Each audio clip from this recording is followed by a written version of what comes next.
Tonight we've got an interesting one. We're just around the corner from Valentine's Day, so we thought we'd concentrate on relationships. So are you in a karmic relationship, or do you ever feel like you're constantly riding a roller coaster? Does the peace feel unachievable? Have you ever searched for a deeper meaning of why we actually form relationships in the first place? So a karmic relationship is a relationship meant to facilitate the lessons we need to learn in this lifetime surrounding love and partnership. And they're also thought to be as a type of soulmate relationship, as it is a connection of two souls. Though it is different from twin flames or soulmates, so they're healing in nature. More likely than not, we'll each have one of these karmic relationships in our lifetime. It's the love that actually pushes your buttons and pushes you to grow and expand. But these relationships aren't exactly smooth sailing. Now, we had a wonderful talk with the beautiful Suzy Singh, and she goes into explaining all about karma and relationships. So I hope you'll enjoy. So let's say people whom we have hurt or helped, loved or hated, abused or violated in previous lives, and those experiences that our soul has specifically chosen to neutralize in this current lifetime, they will constitute our karmic relationships. So the people we have loved, they will play the role of a supporting cast and crew. Those that we have hurt will enact the role of villains or negative heroes, allowing us to experience and transform our destructive vices. And such people, they usually have a lasting impact on us. They leave a strong impression upon our mental and emotional bodies. And it is up to us to resolve and end this karmic drama by learning to honor both the other and ourselves. So parents, siblings, in-laws, lovers, close friends, significant teachers, bosses, and most importantly, those whom we love to hate, they all fall within our karmic circles. Wow. Yeah, so how do we know if we get into a karmic relationship? That is very interesting. So a karmic relationship will trigger and frustrate you to start with, because it is designed to bring to the surface all of your negative patterns, your confusions, your mental distortions. They are designed to mirror back to you your own shadows so that you can own them and then take responsibility for transforming them. So the first sign is that the relationship is not going to be an easy one. And yet, you have no choice but to be in that relationship.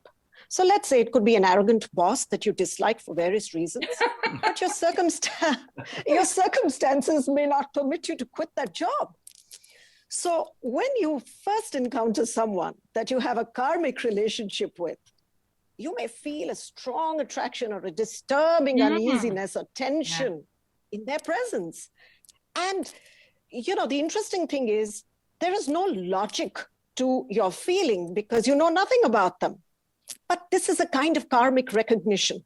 There is a definitive sense of knowing that about that person, which originates deep within you.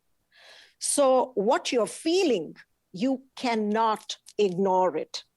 This is characteristic of karmic relationships. And interestingly enough, it's not just you. You may find that the feeling is mirrored by that other person too, and they may be equally attracted or repelled by you. But this gets even more interesting when we come to romantic relationships. Yeah, no doubt. Yeah. Yes, because given Valentine's round the corner, I think it's important we should talk about that. So in romantic relationships, these compelling urges can be very strong and difficult to overlook. Yeah. It's almost like your heart is not going to stop ringing the church bell till you pay heed to it and answer that karmic call. Now, when I refer to the church bell, I'm not talking about them getting into a sacred partnership. I'm talking about an atonement bell. Attraction, yeah. Karma has arranged for the two of you to meet, to be drawn closer, so that you can break recurring negative patterns such as anger, judgment, unworthiness, lack of responsibility, maybe dependency, selfishness, or narcissism, entitlement, control, etc. And these kind of behaviors that have been repeated through past lives. And this cosmic coming together is set up primarily to give these two people involved a chance to make better choices in this lifetime, enabling them to learn, to evolve spiritually towards purity and oneness. Now, interestingly enough, you'd find that in the early stages of this attraction, you might find a lot of common ground through shared wounds. For example, both you and that person may be attracted to each other because maybe you've both recently broken up with your exes and you may be nursing wounds of betrayal or deception. Or you may both be experiencing a very lonely phase in your life. And this energetic resonance, this brings you together. Now, up till this point, things are looking good. So because the objective of this coming together is learning and growth, being in such a relationship is now going to lead you into a roller coaster ride. So once you get into it and the honeymoon period is over, you'll find disagreements, mixed emotions, heated arguments, and confusion are very common. 1 minute you can feel head over heels in love with this person, and the very next you could be screaming your head off. And it's almost like neither you can be with them nor without them because the relationship is so addictive. And, there is this strong tugging energy that pulls at your soul because you're there to learn the lessons, to overcome past confusions and errors. And a short period of attraction is usually followed by longer periods of misunderstanding and suffering. Right. And this is the phase when a lot of people actually increase their karmic burden instead of dissolving it, and which is why karmic relationships are so painful. So if you're in a difficult relationship, the best thing that you can actually do is to ask the question, what imperfection in me is this relationship prompting me to notice and change? Right. And how can I transform these vices and imperfections? So let's just say that, your reflections throw up an answer. And if you've truly been honest to yourself that maybe I'm too argumentative. Now, you could examine what makes you argue. Is it the need to be always right or to have the last word in a disagreement? Do you need to control outcomes? Are you too rigid about your point of view? It's also possible that your listening skills are poor, or that your arrogance doesn't allow you to be receptive to other people's points of view because you perceive every contradiction as a personal defeat or a reason to be ashamed of. So you can see that at the very first step is a deep inquiry into your own reactions. Next, you need to make an active choice to practice the exact opposite of what your current behavior is. So instead of being argumentative, you could practice being, let's say, reflective and approach the conflicting views or your fights or breakdowns with, okay, let me think about what you've just said and take time out instead of saying, I don't agree with you and I don't want to be with you, etc. Now, this will help you see your own karmic patterns and remedy them. The thing is that karmic relationships usually involve a high degree of blaming, criticism, judgment, with very little appreciation of the impact that this behavior is having on the other partner. And a key transformative agent, therefore, is to replace your own self-absorption, your own narcissism with empathy and consideration for the other person involved. Wow, that is quite a roller coaster. So with all the emotions going up and down, what is the purpose of a karmic relationship to the soul? There are several purposes. The first one, of course, is, like I mentioned, neutralizing karma or atoning for sins and errors made in the past. Next, it is to heal your shadow wounds and your destructive emotions.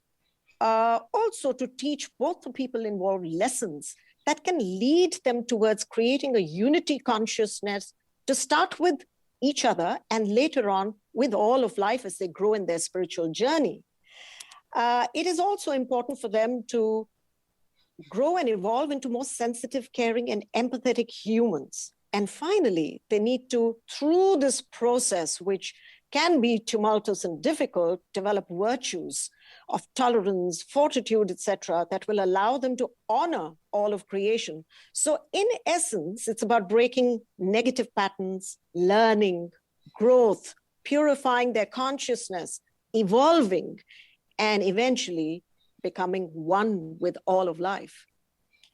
So essentially it's a pathway of evolving as people, growing to be a better version of ourselves each day. Yes, absolutely. Becoming a version or two of yourself. Yeah. An upgrade of consciousness, so to say. So do you believe it's a coincidence, or do you think it's actually part of a synchronistic path that our souls devise ways to meet certain individuals on our path or forming relationships? Most of us view life in a very linear way from birth to death. And only a few see it as a cyclical coming and going, a process that repeats itself rhythmically like seasons and years, perhaps. And this is because we keep our cosmic blinkers on and thus perceive these meetings as mere coincidences. But you see, the great law of karma ensures that everything is perfectly timed by a very complex matrix, which is very unlike our perception of time.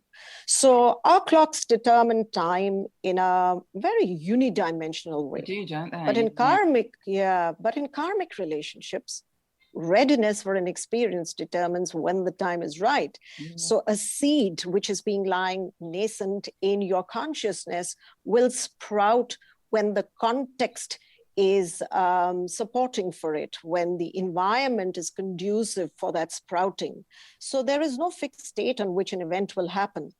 Rather, there is a period in which the individual will hopefully be ready to explore certain lessons. There's a very interesting study that was done in the early 1920s by Rudolf Steiner, who was a great investigator and philosopher into karma. And he proposed 3 key life phases. He divided life into 3 phases. So there was the early phase, which is about 0 to 30 years, and the midlife phase, about 30 to 60, and a late life, which was seen as 60 plus. And he developed some very interesting correlations with karmic redemptions. So according to him, when we are young, we resolve the previous midlife karma by being born to a certain family. So the people that we will end up meeting in these early years, let's say from age 1 to 30, such as parents, siblings with whom we generated karma in a midlife phase during a previous lifetime, we will meet them. And they could be a past life lover, spouse, in-law, child, anyone who entered your life post 30 years of age. We will meet them in the first phase of our present lifetime. So for example, let's say there's a neglectful husband from a previous life. He could reincarnate as your mother in the current life so that there is an opportunity to give and receive care and attention, making it possible to neutralize that karma of abandonment or the suffering that was experienced in a previous life. Or conversely, if you had abandoned your wife in a previous life, you may be born as her son or daughter in this lifetime and experience that same degree of rejection or neglect so that you can learn what it feels like to be abandoned. So this describes the kind of people that we're going to meet in the first phase of our life. Now, people, he mentioned that the people that we meet in our current midlife phase, let's say from 30 to 60 years, they are more likely to have been our parents or our early life contacts in a previous life. Right. And in the third or the last period of our life, which is post 60 years, we meet those people whom we met in the first period of our current life, 1 to 30. And this is almost like a second chance at neutralizing early life karma. Like a cycle. So, if we actually reflect on this correlation theory that he developed, it's really logical, Caterina, because we find that by our 30th year, we are likely to have developed a certain degree of maturity, cognition, experience, mental regulation, emotional regulation to neutralize this dense karma from previous lives. So we can see how we are better prepared to do this work. And since most karma is created with a family of birth, because we have the longest standing relationship with them, it is important that we reach a stage of emotional and mental maturity and resilience to redeem those karmas, and which is why they come up for redemption in the middle phase of our life. And this also explains why our midlife phase, 30 to 60, appears so challenging. I mean, this is a general principle, but of course, there can be exceptions. But in most cases, we will find that this pattern is followed. Now, this sets up for people who are, specifically wanting a Valentine's Day input. If there was someone you met between, let's say, 1 to 30 years, when you have your infatuations in your high school years or whatever. Yeah. And maybe you had this very intense relationship with someone, and then that person vanished, or maybe went overseas to study or whatever. Life took them apart and they moved on with their lives. But let's say this person had some very intense moments and experiences, and this person said, "Oh, I'm going to marry you." Mm-hmm. Now, when you move on, that is forgotten, right? Right. Because you may have met other people, but you're likely to meet that person again in the last phase of your life, because what you did was to send out a very powerful desire to be married to that person. And you now, if you don't neutralize it or end it or resign it or revoke it in that last period of your life, or complete it, whichever be the option, then you're likely to come back in another lifetime as lovers again, because you have created that deep desire in that first instance for love and togetherness and a romantic association. It's very interesting, the cycle you talk about. It doesn't sound like linear at all. It sounds like toroidal almost, that cycles return back into your lifestyle. Yes. So it sounds like a Taurus. Yes. And it keeps moving into higher octanes as we keep learning, but we will keep coming back to a higher lesson in the same octave. Yeah, sure.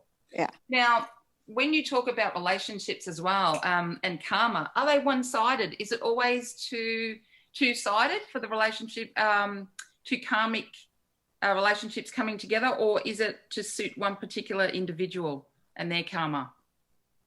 No, usually karmic relationships always involve strong feelings among both the people involved, except, of course, if there is a case of unreciprocated love. And then it could involve just one person who comes back and is willing to complete that desire or overcome that desire. Because karma involves, you have to have an entanglement. Now, if there is no entanglement between people, if you just felt very attracted to someone, but you never voiced it, or you voiced it and the other person was extremely clear that he did not feel that way, and he treated you well and kindly, and he did not create any new karma with you or didn't open up a karmic account with you, that person is free of any correlation with you, but you're still stuck with your desire, and you still need to work through your desire. Okay. Yeah. There seems to be a lot of drama in these karmic relationships, Suzy. Are these relationships often like that? And why is that? So I am going to ask you a question, Brett. Okay. When you wake up in the morning, do you need some kind of a beverage to wake up? Not normally, no. You're not. No. Okay, you're one of those lucky ones, because I usually find when I ask people this question, they say, I can't surface without my coffee in the morning. I'm not a coffee drinker. Great. But I do like to have a juice or something like that to get my day started, that's for sure. Okay, and if you don't get your juice, do you get a head start into your day? Do you have the energy for the day? Look, I generally do, but I definitely feel better with it. Definitely do feel better. We press it ourselves, in the morning. Yeah. If we ask ourselves, why is it so hard to start our day without something that we are used to? Yeah. Or that's part of our habitual behavior? It's because we are creatures of habit. And we resist change. So when we get into a karmic relationship, our virtues and vices are so strongly imprinted in us that we resist changing. Ego makes us justify that I'm okay, I'm the good person, the other guy is the cause of all my problems. So resisting change and attributing blame to others is the first reason why there is so much drama, because both people are going to view the relationship with a finger pointing at each other. And secondly, we are driven by instincts more than wisdom. So we are by nature reactive. We are not logical in our behavior. We still haven't, evolved into thinking before we act. We act and then we think and regret. So that is the second reason. Thirdly, we just live life mechanically through, herd mentality and imitation, not through contemplation. It's almost like people who will just, blindly, because everybody's doing it, so I'm doing it, not sitting down to think why I'm doing something.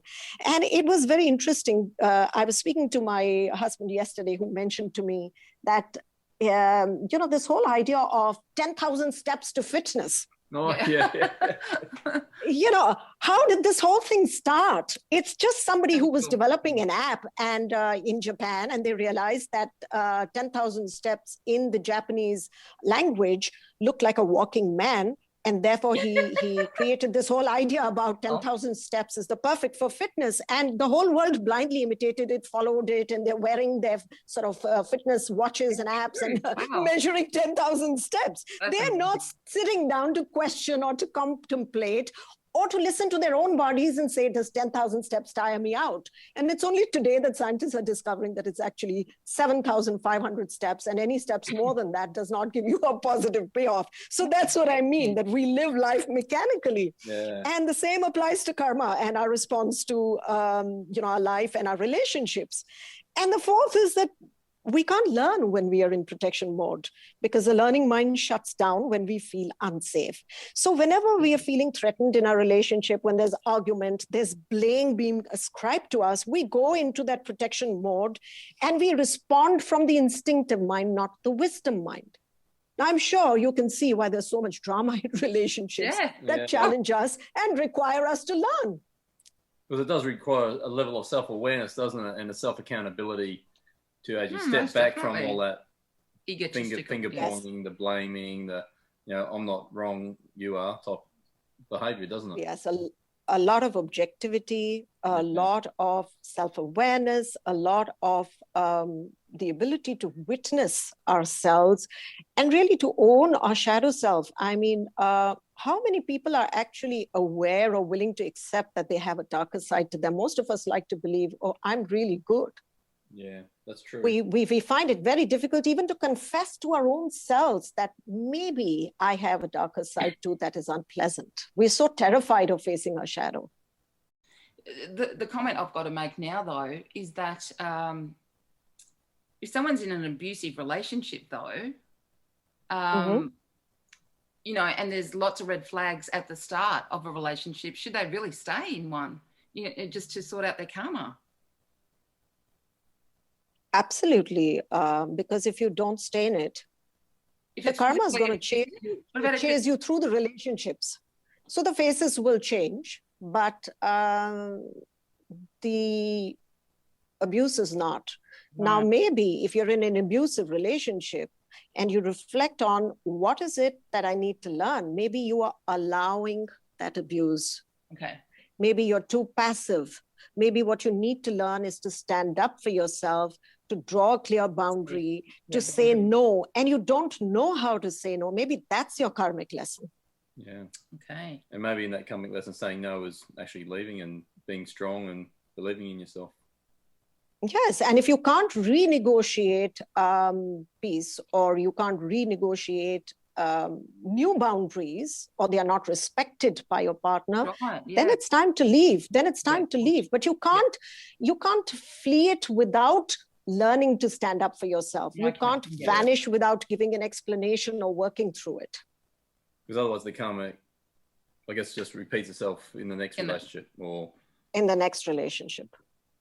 Yeah. Now, look, since there is normally much resolution in a karmic relationship, through the steps you actually talked about, can karmic relationships actually turn into a soulful or soulmate relationship? So it is uncommon, but yes, it is possible if the couple chooses to engage in a spiritual search to end their suffering. We must understand that, Caterina, many people could be in karmic relationships along the continuum of that rising circle of awareness. So let's say there's somebody at the bottom of the pile who's just beginning the karmic journey. Maybe they're going to keep fighting. But there may be somebody who's at the top of that pyramid and who's very spiritually aware, and both the partners do recognize that we are in this because we need to learn something. Those kind of partners are more likely to work towards ending their suffering through accelerated learning, and they can develop a sacred relationship where they learn to honor and love each other. Now, the reverse can also be true in rare cases. Let's say if a couple is unable to fulfill their love or common purpose in one lifetime because of some hindrance or error, the soulmates may be drawn together in future lives in a karmic relationship to make good those errors before they can rejoin again as soulmates and bring their love to fruition. So yes, the karma then in those cases can be positive and benevolent, because it's about working together to build something or to overcome something together that they may have wanted to do so in a previous life, but they were not able to accomplish for various reasons. Now, I am tempted to read a very, very fascinating case that I came across in my clinical work and which I've written about in my book, The 7 Karma Codes. And there was this married man, well into his 50s, who suddenly encountered a fascinating young woman with whom he was really strongly drawn to. Yeah. And despite his moral values, which in no way approved to this urge, he could not deny the powerful attraction he felt for her. She too felt the same way. And this confused them both immensely, as they were both happily married. So he came in for therapy and he wanted to understand what was going on. We can see that he's a spiritually aware person. And during therapy, we discovered that they had been lovers in a past life, but their love was not consummated because of a tragic and premature end. They had tried to elope, but were caught. And the girl, who came from a highly orthodox family, was killed by her brothers, who considered the alliance blasphemous. And the man was beaten up, just enough to keep the breath flowing, for her brothers did not want them to be united even in death. They believed that a life spent in remorse and regret was far more appropriate punishment for the man who had dared to fall in love with their sister. So clearly, their love story had been rudely interrupted in that past life, and it hungered for completion in the future. But what continued to puzzle this man was, why had they met at a time when they were both happily married and could no way bring closure to their love story in this lifetime without increasing their karmic burden? I mean, if they decided to betray their respective partners, that would have brought on more karmic burden. So he asked for another session. And in that session, it was revealed that in that original life, they had both acted too hastily in that past life, thus failing to develop the virtue of patience that had been part of their soul's curriculum. In this intermediate life, they would have to learn how to temper their yearning to be together again, which is why they had met so late in life. So patience, temperance, and fortitude were the virtues they needed to develop and strengthen in this incarnation before they can meet in another incarnation and complete their love story. So as you can see, it can be, the sort of intertwining of karma and the play of karma can be really interesting. Is karma cumulative in relationships with the same person? I mean, you talked about frequency previously, or different levels of, like of the triangle. Someone may be above because of their spiritual endowments, and someone may be new to all this. Obviously, they operate on different frequencies, but can it be accumulative in relationships with the same individual? Yes, absolutely. We can increase or decrease karma with the same individual. And this can easily be comprehended or, seen ourselves by advancing peace or advancing difficulty in the relationship.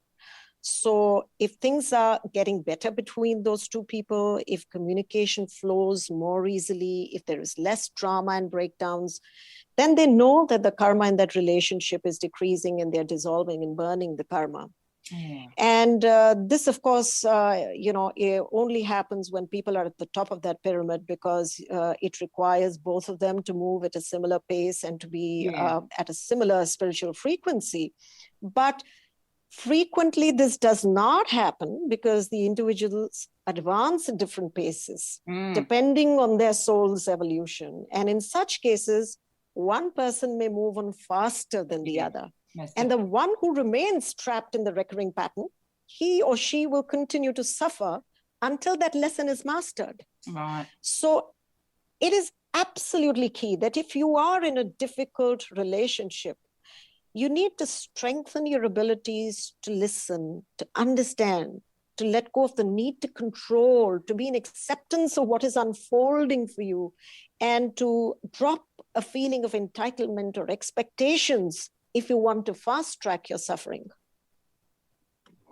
Yeah, so how do we go about ending these karmic relationships, Suzy?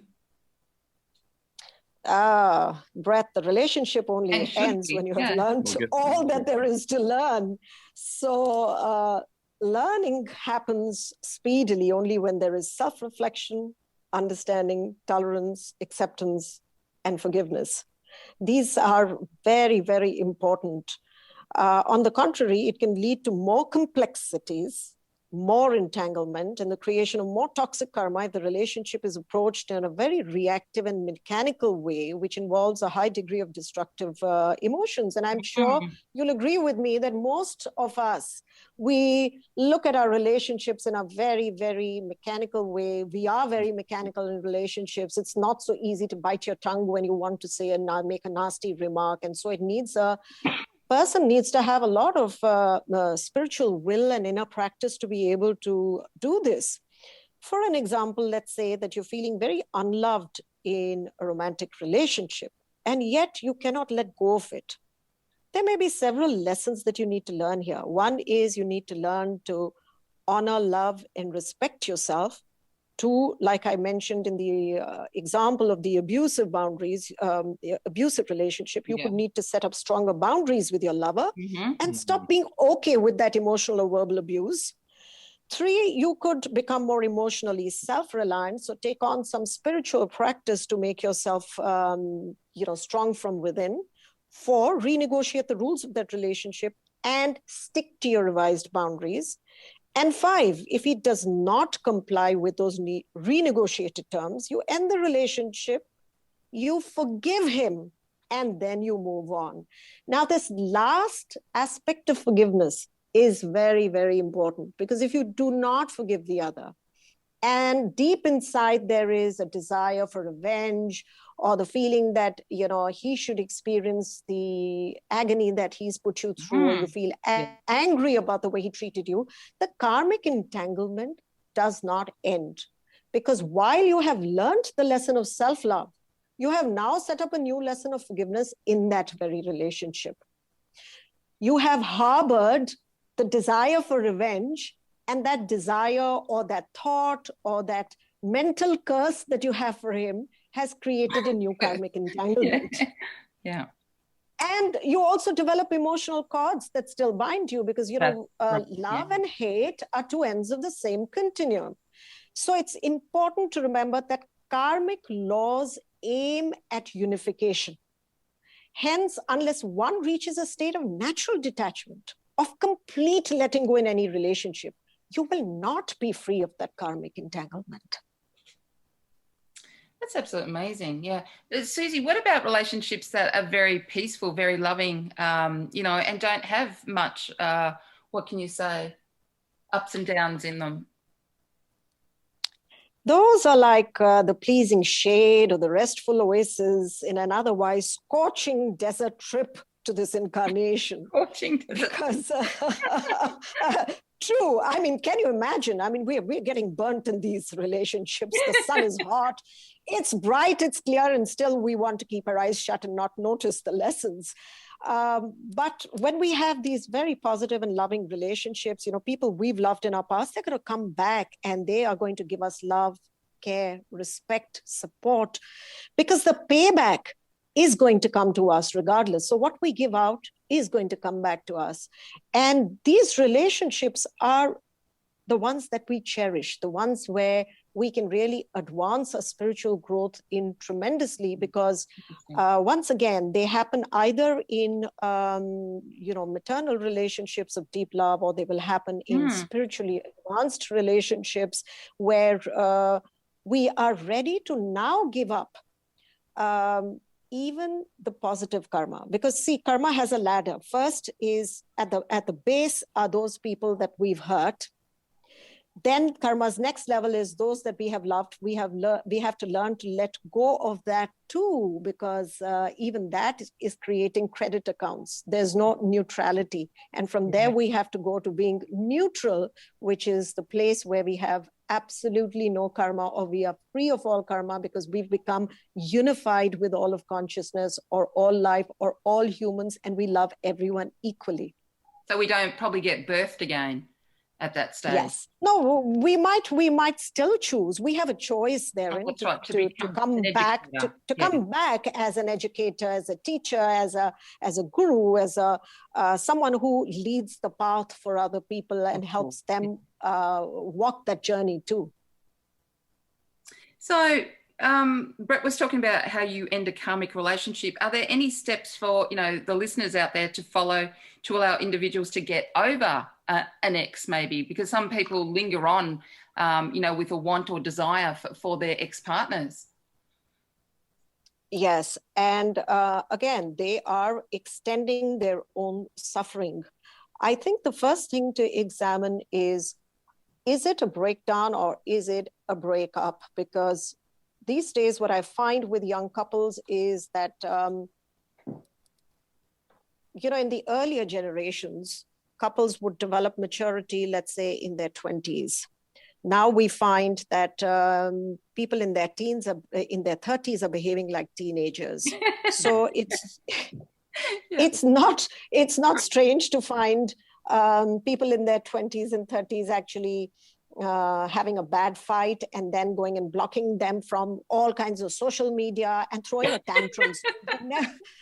You're never really sure whether it's a breakup, whether it's we are done with and our business is served, or whether they're just going through a bad fight. So once you have, and this is something that you have to define for yourself, not wait for your partner to let you know, are you over or not, or is the relationship come to an end or not, but you got to decide, am I really done with this relationship? And if you are, and you've made that call, then it's very important to start looking at the pain of either the betrayal or the pain of breaking up or the pain of not being in that relationship, as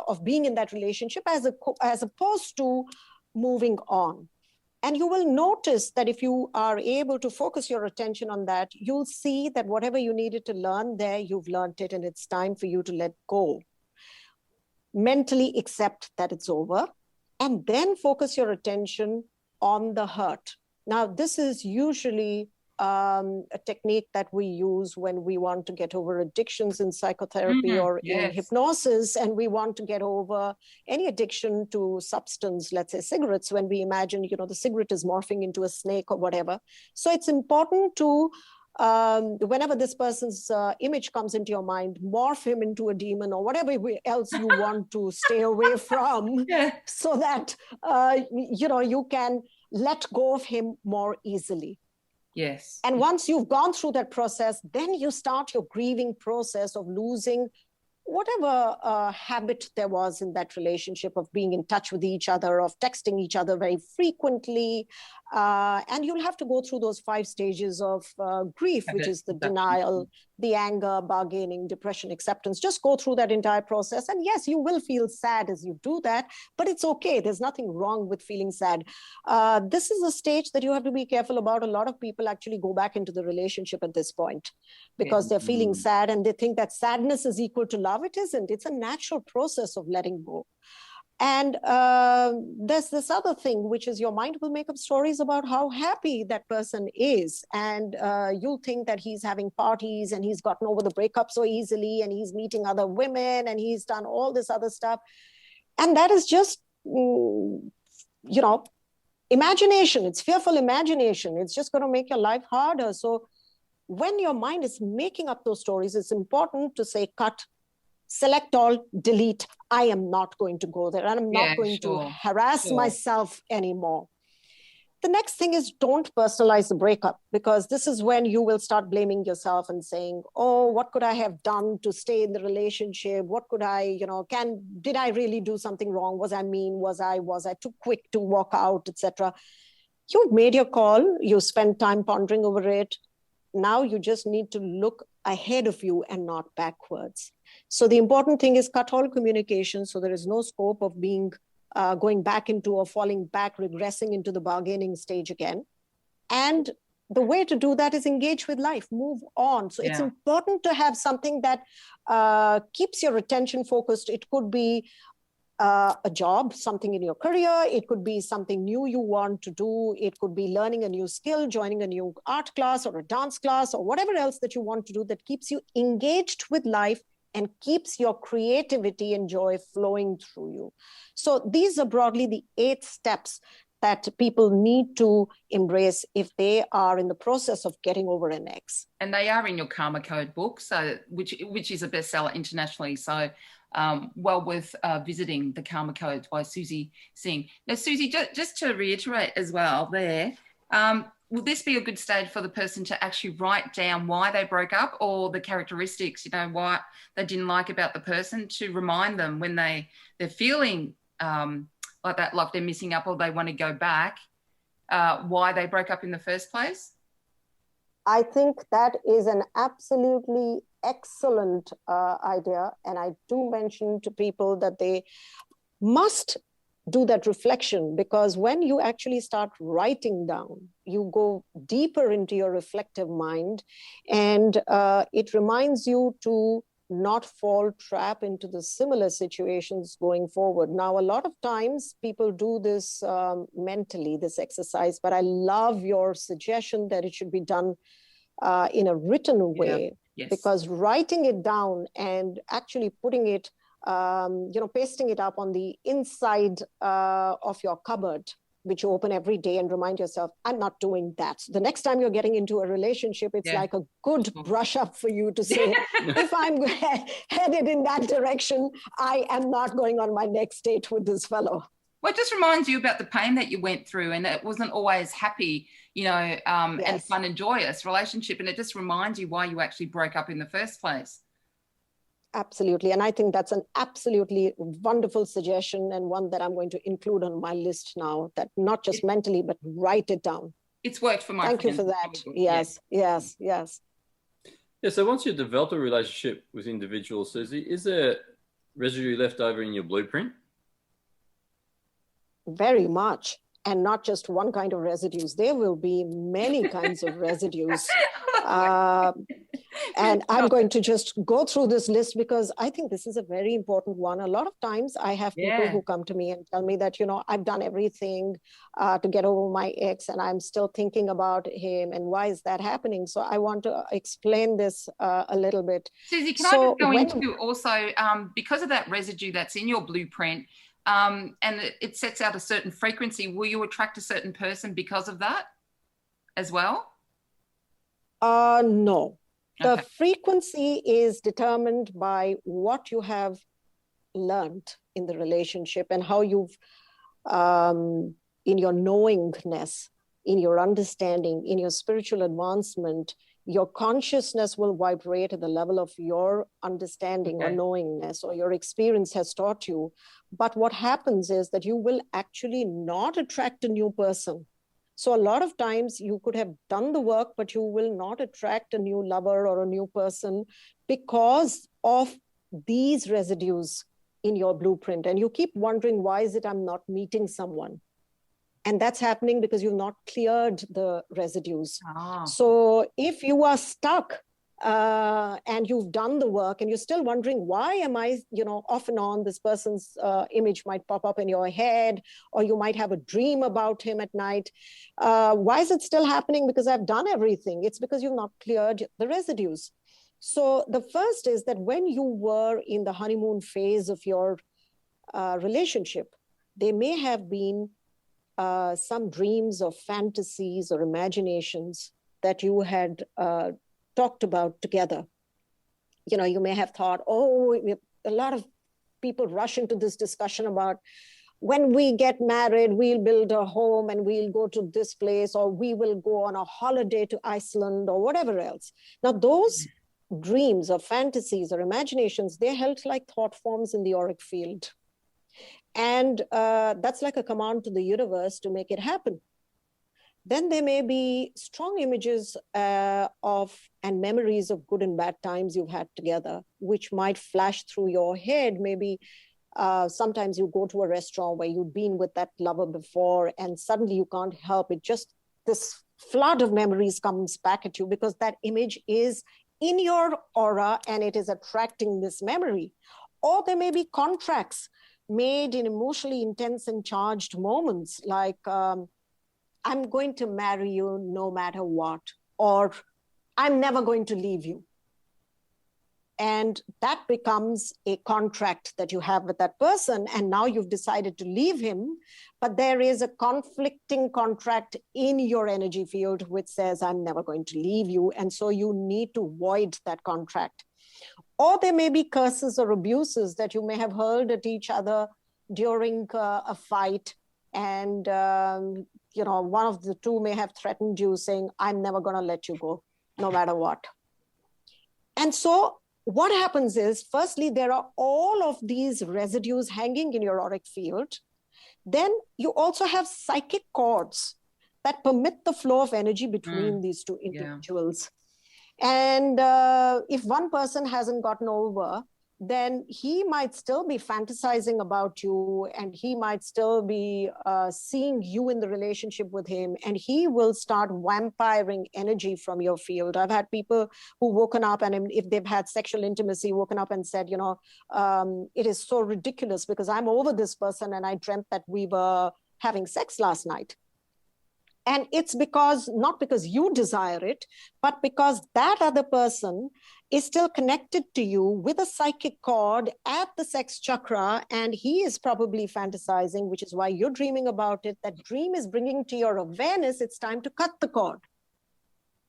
And so we can see that when a relationship ends, clearing the aura, canceling the contracts, incinerating all of those images, those fantasies that you held together, and cutting the cords, whether the psychic cords, whether those are sexual cords, if there's been intimacy, whether they are power cords, if they've been connected to your solar plexus, if they are thought cords, if you have been really good intellectual partners, or if they are still love cords that are connected to the heart. These need to be severed to clear your aura and prepare you in all readiness to meet someone else. Interesting. With all these alignments, planetary alignments and cosmic dimensions, is it wise to contact a karmic astrologer in relationships? I know in certain parts of India that you do, and it can be quite successful. I have a personal view on this, and that is that it truly depends on the consciousness level of the astrologer or the guide, because they should be worthy of doing justice to the faith that you invest in them. And unfortunately, many lost souls become highway healers and tarot or Akashic record readers who want to help others, but they haven't worked on them sufficiently. So while their intention is kind, they are not equipped to perform the role of a karmic guide judicially, because they have not healed their own wounds or purified their own consciousness. So letting them lead you is like letting a peer teach you a subject that they have only read, but they have no mastery over yet. And the question you've got to ask yourself is, do I want to be guided by a novice or by an expert? So if the astrologer is more evolved than you are, then of course it is beneficial to consult them. And here too, a word of caution that one should not go in blindly, because we can get very emotionally manipulated or suggestible by things that the astrologer tells us. But it's important to consult someone who we do while keeping our own self-reflections, our self-inquiry in place. We must not lose our own wisdom mind just because we are consulting someone else. Geesh, okay. So shared negative karma and a soul contract create obviously miserable and highly challenging experiences, as you discussed previously. But can we break soul contracts in karmic relationships? The only way to break a soul contract is by learning the underlying lesson on which the contract is based. So once you've learned it and purified your consciousness in regards to that aspect, then you can end the contract and walk away. And like I mentioned earlier, this means that you have evolved faster than the other person who was involved. So it's not really breaking so much as resolving it then. Yeah. Yeah, it's resolving. Yeah. Nice. I've probably got one more question, Suzy. Unfortunately, we're coming to the end of the show. I can't believe this, but we've got so much more to talk about. But how does karma and past relationships of our parents and ancestors actually affect us? Obviously, the DNA of our blood system, can go back 14 generations. So how does their karma of our past ancestors actually affect our present day karma? This is, again, a very, very important one. And once again, because I have a very interesting case from my book, I'm going to read that here now. So there was a soul needing to learn the lesson of self-reliance, and so chose to be born to parents who are preoccupied with their own lives, showering little or no attention on their growing child. Now, when this happens, it provides the perfect opportunity for this newly entered soul to fend for itself and learn to be independent. What may become apparent only through transgenerational therapy is that the abandonment is a genetic pattern in the family's ancestry. On probing further, you might find that 3 generations ago, a paternal grandfather had exiled his son for not conforming to the family traditions. Yeah. Another ancestor may have killed a girl child because they had one too many daughters. And yet another one gave a daughter away for adoption. So the karmic history of abandonment is inherent in the family chain, and this is transferred genetically to this incoming soul, who now has the opportunity to heal its family history. And he can do this in the following ways. One is his own organic personal experience. He needs to forgive his parents for neglecting him and being absent when he needed them the most. He can become a responsible parent himself by loving and honoring his children of both genders equally, because there's been an ancestor who killed a girl child, and look after his parents in their old age without any resentment. So in this way, he is able to redeem the sins of his ancestors and end the family's karmic pattern of abandonment both ways, in the direction of his past by nurturing his aging parents, and towards his future by being a good father to both his male and female offsprings. That's amazing, isn't it? Obviously, wealth of knowledge in what we just discussed, and I've got to almost take into account every line and actually just think about what we actually talked about very deeply. And obviously there's a lot of depth and a lot of wisdom in your book, Suzy. So how do people get hold of your book? Where can they find it? Where can they buy it? And what's the full name of it so they can find it and purchase it and start learning a lot of this wisdom that you've been sharing with us tonight? So the book is called 7 Karma Codes, and it is available on Amazon Australia, and both in the physical form and in the e-version. So I would request people who are interested in understanding more about karma, relationships, life, work, their own spiritual search, to just order the book online, and they can start their own personal journey of awareness and completion, karmic completions. That's fantastic. It's a great opportunity for them to learn even more. Now, do you have a website people can go to and follow you? Yes, I have. The website is called suzyheals.com. I am available on all social media, on Facebook. My handle on Instagram is Suzy Heals. I'm on LinkedIn as Suzy Singh, and I have a YouTube channel called Suzy Singh, where I have over 60 videos which can help you solve all kinds of problems in your life. So please do visit the channel, subscribe to it, so that you can avail of all of this free information and make use of it in your life to create more peace and joy and happiness, which I pray for all of you. Do you hold private consultations as well, Suzy, for people who may be interested in, a balanced relationship? Absolutely. I do a lot of work with people in relationships. I'm a relationship counselor across the world, over Skype, over Zoom calls, and they can just reach me on my email ID, which is suzyhealsme@gmail.com. Well, you've been fantastic as normal, and one of our favourite guests as well, Suzy. You add so much value to our community. Thank you so much for being on our show tonight. Thank you so much. It's been my pleasure and honour to be with you. Thanks, Suzy. Much appreciated. Have a great night. Thanks, Brett. Goodbye.